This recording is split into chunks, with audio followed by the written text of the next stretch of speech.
And we're back to learning JavaScript. Let me show you how you can empty objects. So let us return to our last example with a user. We've added a position property like this. If we, for example, print out the user.position, we will get forward.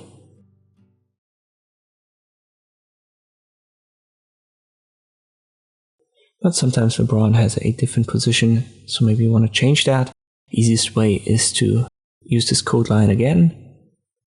So user.position, and now we change it to guard. We refresh, and now this value has changed. So you can simply overwrite the values of the properties like this. And you can also do that for the age as it gets older. So we use user.age equals, and then 41. We can add that in quotation marks to have it a string, or not have quotation marks to have it a number. It depends on what you need here, but both are valid. Let's go to user.team, and let's say he has retired, so he shouldn't have a team. Therefore, we'll just add the quotation marks and leave that empty. And if we print it out via user.team in the document.write, we'll get an empty result. So we've basically erased the value, but it still kept the property.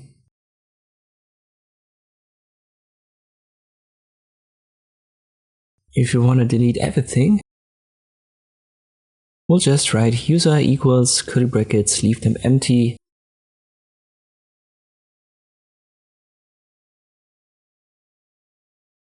And now if we print that out, for example, first name, which was the first property here, is going to be empty.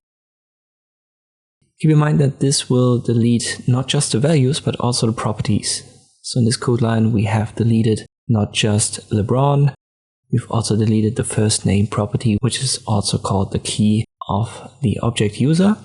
Let's just say you want to delete all values, but you want to keep the properties.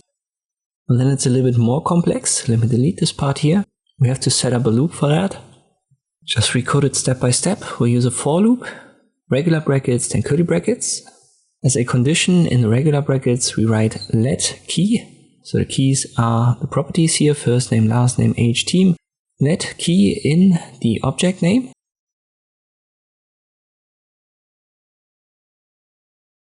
But it's obviously in, not on. So let key in object name. In our case, that's user. So whatever name you've given your object, you set here. And inside of this loop, we want to use an if condition and check if we have a certain key. So again, it has a condition in regular brackets and then in curly brackets for the code that should be executed. Instead of regular brackets, we used user.hasOwnProperty with regular brackets of key. So if the user object has a certain property, as I've said, these are called the keys here, first name, last name, age, team. Then we want to set the user key to null.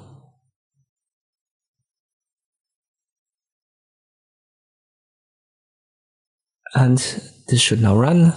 So if I use user, we still have an object you can see. And if we, for example, access one of these properties, we should get null. So we haven't deleted the properties, we've just emptied the values.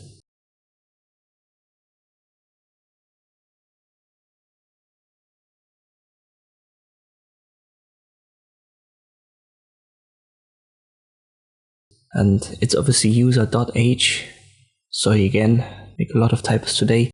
So it's user.age, and we can still fill it now with a value. And if I get rid of this, we get null. So the age property is still there, but it doesn't have a value anymore thanks to this loop. I hope this video was helpful. Thank you for watching, and I'll see you next time.